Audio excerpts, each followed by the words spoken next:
Eu vou falar de pé porque sinto-me mais confortável a falar de pé, apesar de estar bastante confortável, mas a minha zona de conforto é falar com as mãos, com os braços. Antes de mais, queria saudar o Sr. Presidente, os seus vereadores, a minha família que está presente, não podia deixar de esquecer também de fazer uma referência aos meus colaboradores que estão aqui todos e agradecer-lhes a presença deles. Não tenho a capacidade do improviso que têm estes ilustradores, mas vou tentar também contar aqui uma história. A minha história é uma história que tem a ver um pouco mais com uma área mais técnica e acima de tudo, que vai tirar algumas dúvidas acerca de alguns termos que se usam na orivesaria, nas alianças de casamento, nos diamantes e por aí fora. Para quem não conhece, eu sou de uma família de comerciantes de orivesaria aqui da Póvoa. Também fiz alguma formação na área dos metais preciosos, sou perito avaliador e sou classificador de diamantes do Instituto Americano. Começo por mostrar este slide que está ali e vocês olham para ele e dizem assim, mas o que é que ali está? Um loquete, umas alianças, uma alfarroba, uma pepita de ouro, um diamante. O que é que isto tem a ver com aquilo que nós estamos aqui a falar? Hoje há umas máquinas mágicas que nós pomos os componentes todos lá para dentro, os ingredientes todos, e no final sai um bolo, ou um pudim, ou um arroz de cabidela, uma coisa assim. E é isso que eu vou tentar fazer. Às vezes a cebola e esse arroz de cabidela corre bem, outras vezes não corre tão bem, mas eu vou tentar fazer com que desta vez isto saia aqui uma coisa apetecível. Então eu tenho que começar por falar nas matérias-primas que são utilizadas nas alianças de casamento. Temos ali, uma das características é o ouro, ali são as reservas de ouro, é uma fotografia que está a Rainha Elizabeth com as suas reservas de ouro, vai lá fiscalizar se as barras estavam lá todas. E temos em baixo algumas das características que o ouro tem e porque é que ele vale tanto dinheiro. Uma delas é pela sua raridade. Coisas muito simples, nos últimos 5.000 anos estima-se que foram extraídas entre 160 a 180 mil toneladas de ouro. É a quantidade de ouro que extraímos através de minas, através de locais de aluvião e por aí uma série delas, outras explorações. Só no ano 2015 conseguimos explorar 3.000 toneladas. 3.000 toneladas é uma coisa, não é assim tanto, mas acaba por percebermos que não existe tanto ouro à superfície da Terra como aquela que imaginamos. E se nós conseguíssemos juntar todo esse ouro e formássemos um cubo, o cubo teria 20 metros de face. Cabia num corte de ténis, em meio corte de ténis. Ou seja, juntávamos esse ouro todo e fazíamos um cubo com 20 metros. A cor e o brilho, não há muito a falar acerca dele, o brilho que ele tem, a sua cor amarela muito intensa, é também uma característica que torna o ouro interessante e apetecível. Também foi o brilho, foi com o ouro que nós ouramos santos, que nós ouramos altares, que coroamos reis, e fruto também da sua raridade, da sua cor, também da sua resistência, porque tem uma temperatura de fusão muito alta, acima dos 1000 graus, é resistente a ácidos, tem uma fraca capacidade de oxidação, não corrói e é um excelente condutor térmico. Isto são questões mais para quem gosta das questões técnicas, da parte física e da química. Ductilidade. Ductilidade é a capacidade que o ouro tem para esticar, estender-se. Então eu posso-vos dizer que, por exemplo, nós com 1 grama de ouro, nós conseguimos fazer um fio tão fino, tão fino, tão fino, sem ele partir, com 3 km de extensão. Uma coisa inacreditável. Conseguimos puxá-lo e ele não parte, temos 3 km de extensão com 1 grama de ouro. Também conseguimos com uma onça, para quem não sabe, uma onça são 31,1 grama, conseguimos fazer uma folha tão fina, tão fina, tão fina, tão fina, com 10 metros quadrados. Por isso, isto são os principais fatores que fazem com que o ouro seja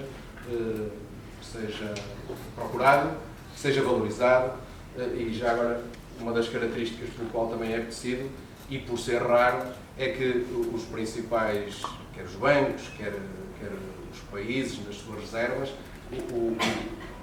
tentam adquirir como uma reserva de valor nos momentos críticos das finanças, nos momentos das guerras, nos conflitos mundiais. Sempre que há um conflito, o ouro tem tendência a disparar, porque as pessoas deixam de acreditar nos mercados financeiros e passam a acreditar que o ouro é uma coisa que se sente, que se pode comercializar em qualquer parte do mundo sem dificuldade. Passando ao slide seguinte, vamos falar então sobre a alfarroba. A alfarroba está aqui para quem quiser, para nunca viu uma alfarroba, podes passar, mostrar uma alfarroba. O que é que isto quer dizer? A alfarroba, e aqui temos as sementes de alfarroba. Aqui tem as sementes de alfarroba, também quem quiser ver o porquê de trazer aqui a alfarroba. Alfarroba, eu não me quero sobrepor aqui aos historiadores presentes, mas alfarroba, quando nos mercados se comercializavam e havia as balanças de pratos, havia necessidade de uma medida padrão, uma medida que as pessoas pudessem confiar. Então, se vocês verificarem e têm as sementes de alfarroba, elas pesam todas, por isso podem abrir a alfarroba e desmontar a alfarroba e pesar todas, elas têm todas o mesmo peso. Elas têm 200 miligramas, ou seja, têm 1/5 do grama. E como então era um padrão, não havia sementes maiores nem menores, não havia sementes a pesar mais nem a pesar menos, começou-se a usar como o contrapeso da balança. Até que a alfarroba tem uma palavra, da palavra grega que significa kiras, que significa corno pequeno. A forma dela é em forma de um pequeno corno. E então houve um imperador, que foi Constantino, que resolveu cunhar uma moeda, e essa moeda mandou fazê-la para perpetuar o seu reinado, o seu império, o seu período em que foi imperador, e mandou cunhá-la e mandou colocar no prato da balança 24 sementes de alfarroba. Se nós sabíamos que a alfarroba cada semente pesava 0,2, então mandou fazer uma semente com 24, a moeda pesava 4,8 gramas. E a partir daí criou-se aquela história que todos conhecem, que é o ouro de 24 quilates. O ouro de 24 quilates é o ouro puro, porque aquela moeda de ouro puro, sem qualquer outro metal adicionado, onde tem 24 sementes como padrão. A partir daí estabeleceu-se um padrão. E, por uma regra de 3 simples, começou-se a dizer que quando o ouro é de 18 quilates, significa que tem 18 sementes de alfarroba, e para completar as 24, adicionam-se outros metais, como o cobre e a prata, para lhe dar mais resistência ou mais cor ao ouro. E assim surge, então, os quilates, que não é mais do que, neste caso, uma unidade de qualidade do metal, mas que também serve como uma unidade de peso. E nos diamantes já utilizamos como unidade de peso e não como unidade de qualidade de metal. No slide seguinte temos aqui aquilo que é mais habitual hoje em Portugal comercializarem-se, que são as 4 toques, as 4 qualidades de ouro, onde aquelas fatias, o que está amarelo é o ouro, o resto são os outros metais. Só para ficarem a saber, 9 quilates tem 37,5% de ouro puro, o resto são outros metais. 14 quilates tem 57,5%, 18 quilates tem 75% e o 19 quilates, que é o tradicional, o ouro que habitualmente sempre se comercializou em Portugal, tem 80% de ouro puro. Nós somos do país do mundo, tirando depois a Índia, que usa o ouro de 24 quilates, somos o país da Europa que temos, e talvez do mundo, que trabalhamos ouro com mais alto teor de qualidade, ou seja, objetos em ouro com mais teor de ouro. O resto são, ou seja, os objetos não são ouro, os objetos são uma liga de ouro onde tem uma grande percentagem de ouro. Quando ouvem às vezes nessas publicidades o meu relógio é de 24 quilates, isso é o banho que lhe é dado, que é de 24 quilates. Okay? Passando à fase seguinte, tenho que falar nos diamantes. Os diamantes é uma coisa que eu gosto muito, é uma paixão, já há muitos anos, e podemos passar.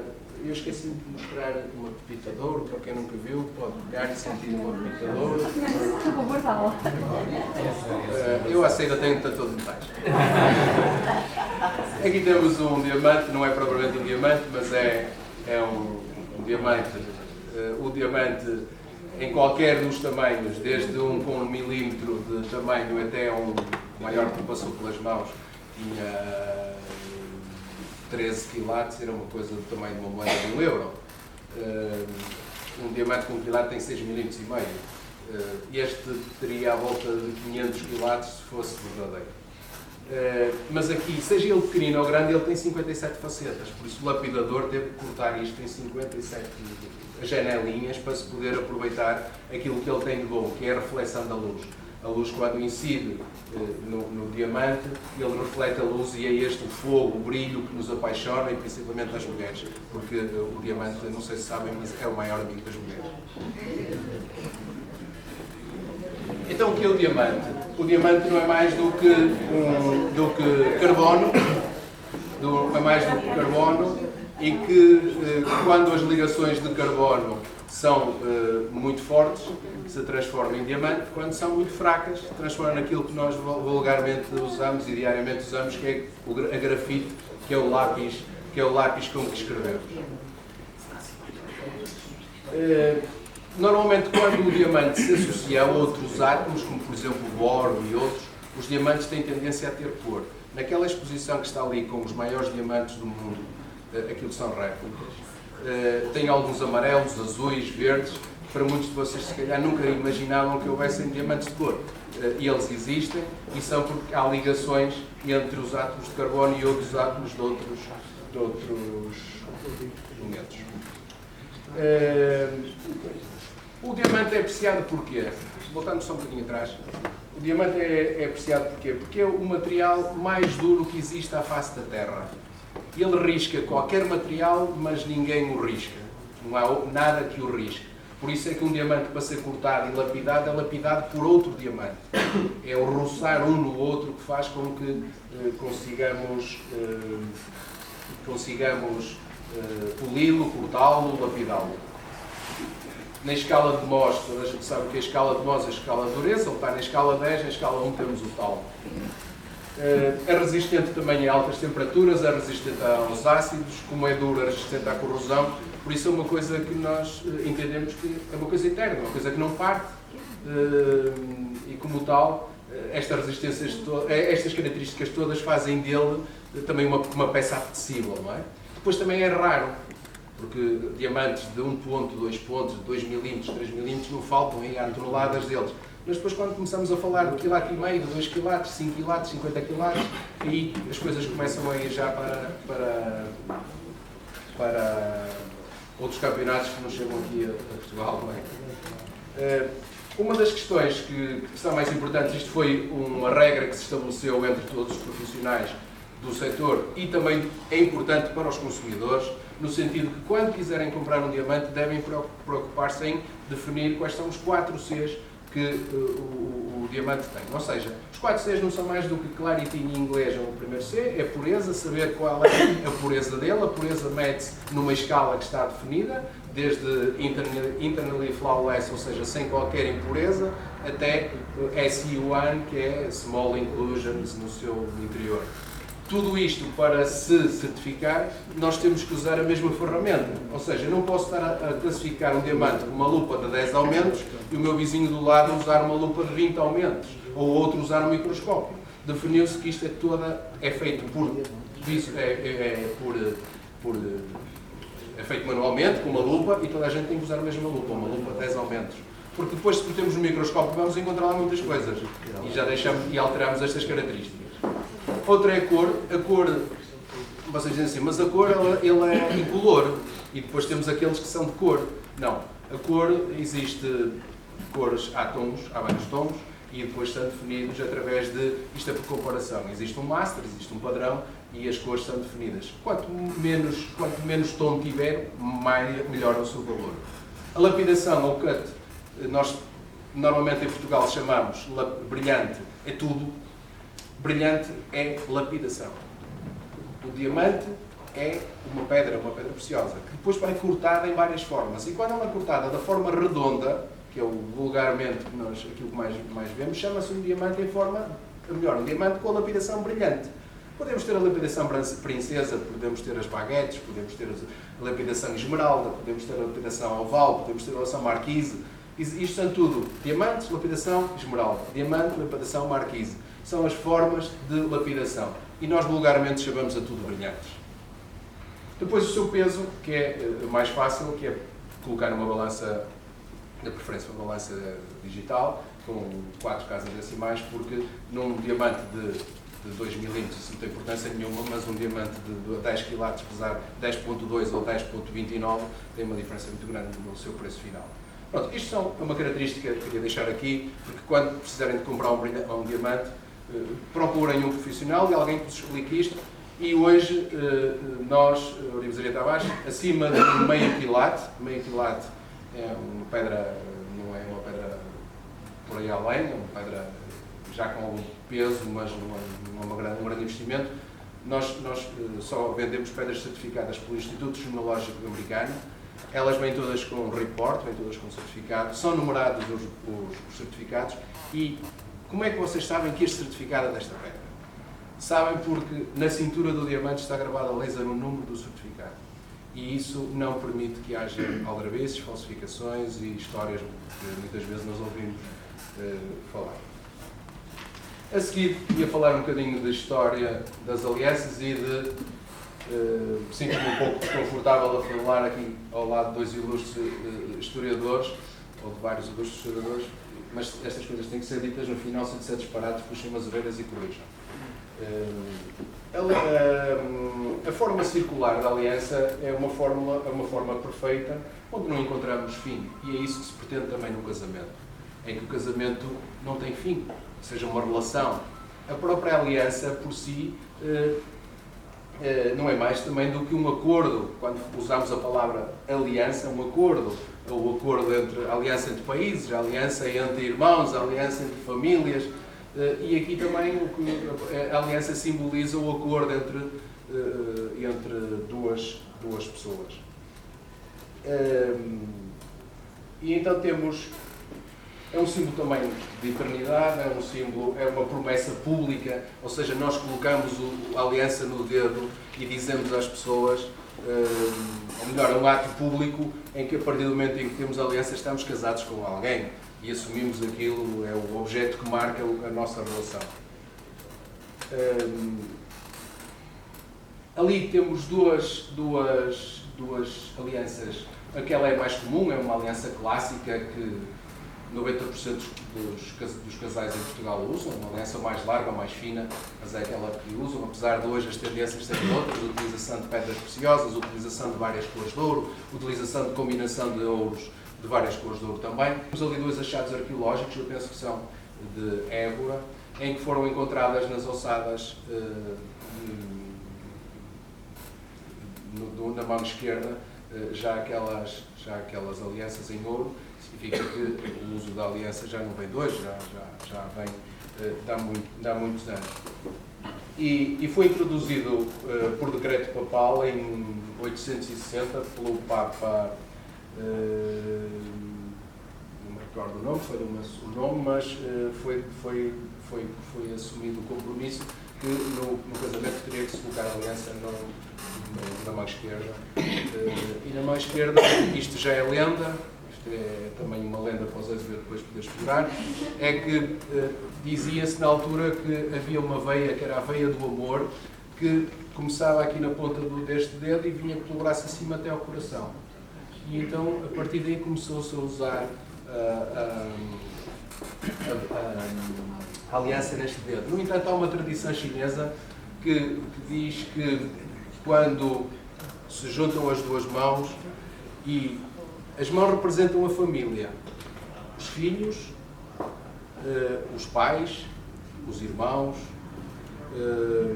e então nós conseguimos, os filhos separam-se, os irmãos separam-se, os pais separam-se, mas se vocês fizerem esta experiência, não conseguem separar o dedo onde tem a aliança. Poderá também ser uma lenda. Eu penso que foi, da vossa parte, foi bem recebido com esta história, se ela é verdade ou não, mas eu agarrei a plateia com isto.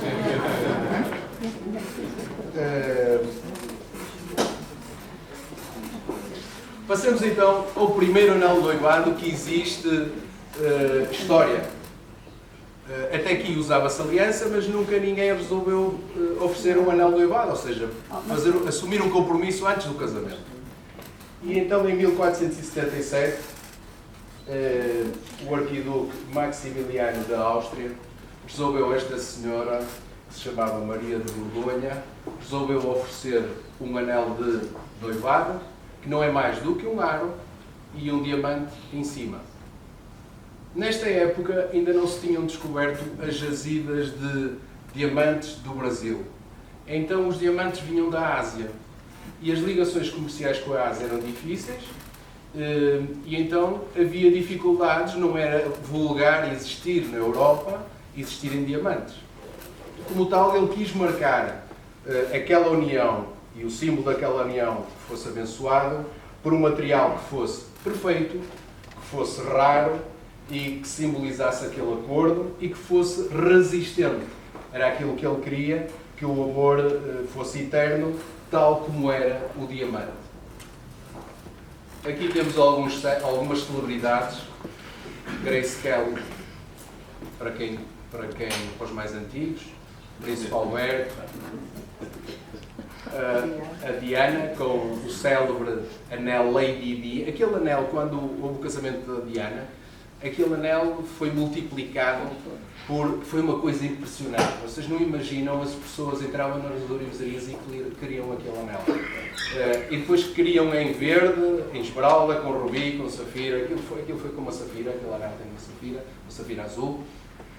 E aquilo foi um sucesso de vendas, tal como é agora o coração minhoto, desde que acharam que nos dou. Aquilo foi um sucesso de vendas e depois eram os brincos a ligar e depois era o colar a ligar. E a seguir temos a Nora, a Kate Middleton, com o anel que foi da sogra.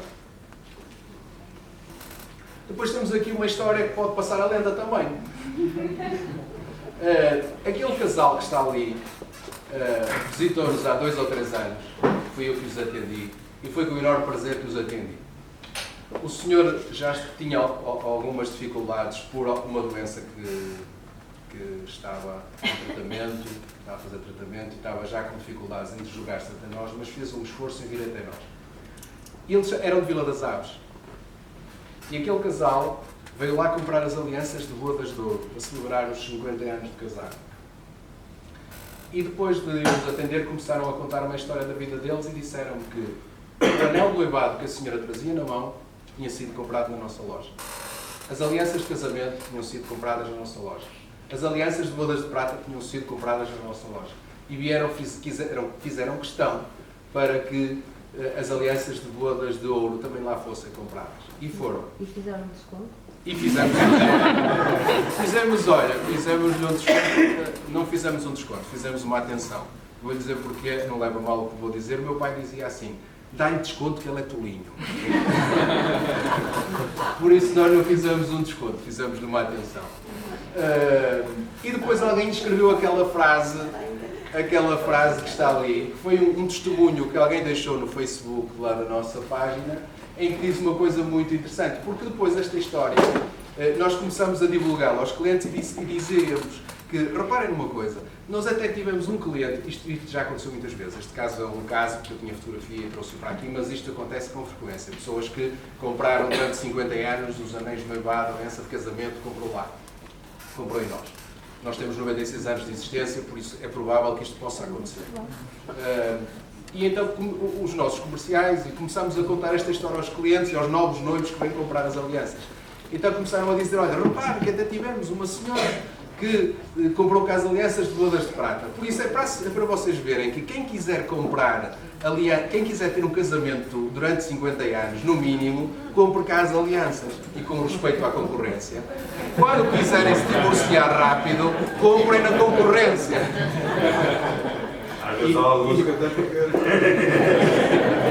E foi isso exatamente que depois a Lali diz. os noivos compraram, não consigo ver bem, mas diz... Pronto, e eles acabaram por partilhar esta informação. Depois, apresento aqui uma coleção que mandamos fazer há alguns anos e que é uma coleção dos mais importantes diamantes do mundo, que está exposta ali numa das vitrines. É uma coleção onde tem pedras, as pedras estão... Há mais diamantes famosos do que este, mas estes são aqueles que me parecem mais interessantes. Mandei-os fazer e estão na sua forma original, na sua lapidação original, na sua cor original, e todos estão identificados com o seu nome e com o seu peso. Isto não é vulgar nós vermos estas pedras. Eu das que estão ali ao vivo vi as duas primeiras, mas tinha um segurança a empurrar pela porta fora na Torre de Londres, porque a gente quer ver e olhar para elas com atenção, fotografias não é possível, por isso a gente acaba por não ter a dimensão do que é. Por isso a coleção está ali exposta e qualquer dúvida, eu ainda tenho muito pouco tempo para poder estudar todos eles, já estudei alguns, quero continuar a estudá-los e acho que é uma coleção bonita, uma coleção que está e quero acrescentar mais algumas pedras a ela. Vou falar, para não me prolongar muito, vou falar numa das pedras que estão ali. Melhor, numa das pedras não. Uma das pedras que está... aquela pedra que está naquela mão daquele senhor, quando foi descoberta no início do século XX, 1905, penso que foi, ela pesava 3.106 quilates. O seu grau de pureza é internally flawless, ou seja, não tem nada no seu interior. E foi descoberta por aquele senhor, foi descoberta naquela mina. Aquela mina fica na África do Sul, fica a 25 km de Pretória, e era propriedade de um senhor que se chamava Thomas Cullinan. É ele que está ali com uma pedra na mão, e daquela pedra retiraram-se 19 diamantes de grande dimensão. Podes passar a frente, por favor? Desculpa. 2 deles estão aqui. É o Cullinan 1 e o Cullinan 2. Mais conhecidos também por a Estrela da África, a Grande Estrela da África e a Pequena Estrela da África. Aquelas duas pedras, uma está no cetro isto são propriedade da coroa britânica, são as peças que as rainhas foram usando, neste caso a Rainha Elizabeth. Uma está no cetro e a outra está na base da coroa, por baixo daquela pedra vermelha, que por acaso não é um rubi. Durante muitos anos pensava-se que era um rubi, mas não é um rubi. É uma espinela. E aquelas duas pedras juntas, só para terem uma ideia, a que está no cetro tem 530 quilates e está ali exposta na réplica, e a outra que está na coroa tem 317 quilates. Com a particularidade, se pudermos passar ao próximo slide, com a particularidade que o joalheiro que o fez consegue retirar as duas pedras da coroa e do cetro e fazer aquele alfinete que a rainha tem no seu peito. E agora vamos falar de uma pedra que ainda não me sinto muito confortável a falar com ela, porque ainda explico um pouco sobre ela, mas é uma pedra que todos conhecem, é uma pedra que já todos ouviram com certeza falar. Ainda há pouco tempo passou na televisão o filme O Titanic. O filme do Titanic e o diamante que lá aparece é inspirado nesta pedra, apesar daquilo que lá está é uma lenda, aquilo não é verdade.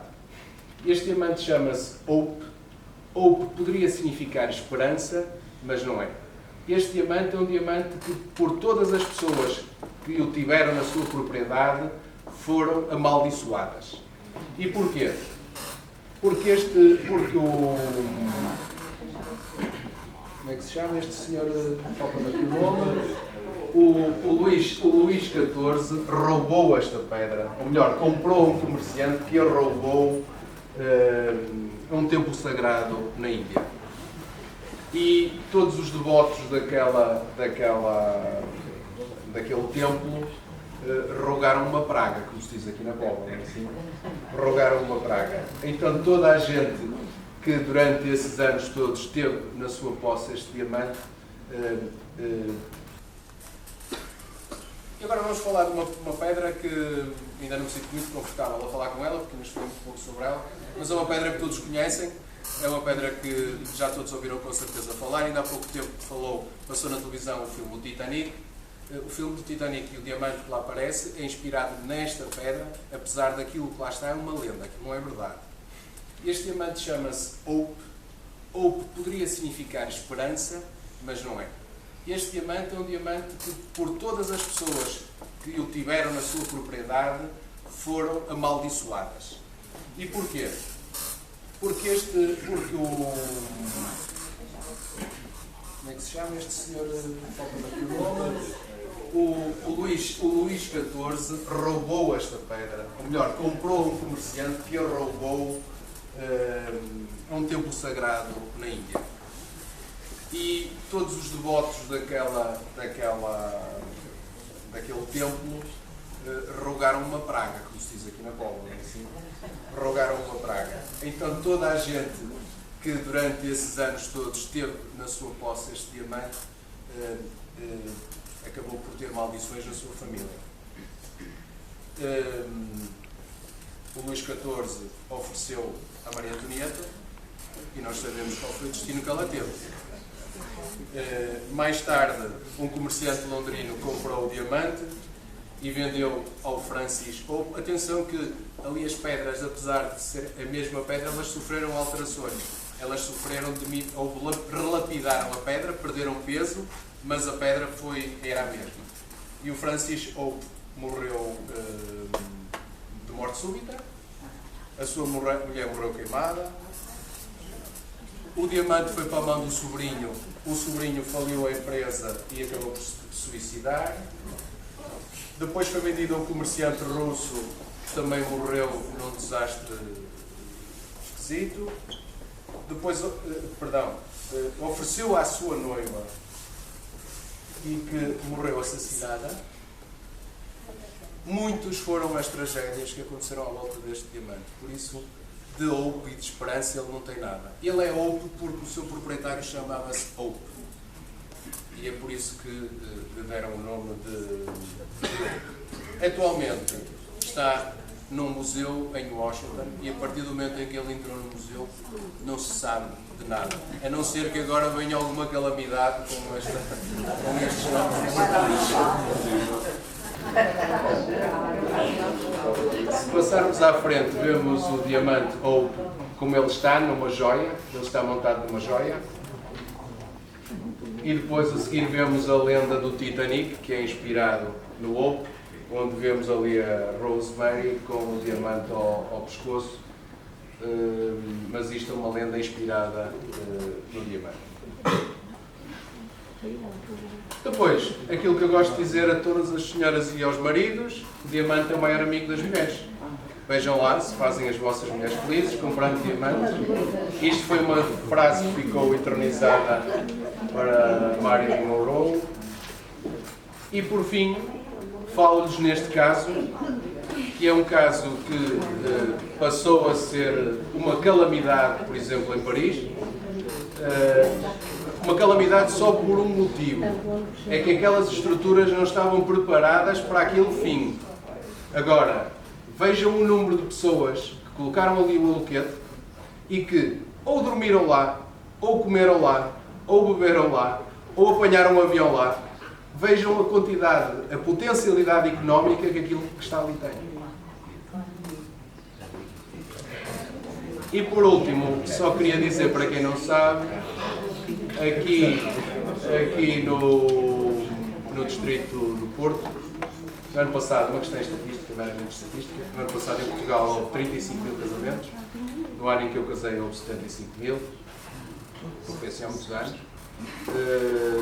e no distrito do Porto, no ano passado, houve entre uniões de comunhão de facto, casamentos civis, casamentos religiosos, houve à volta de 6 mil casamentos.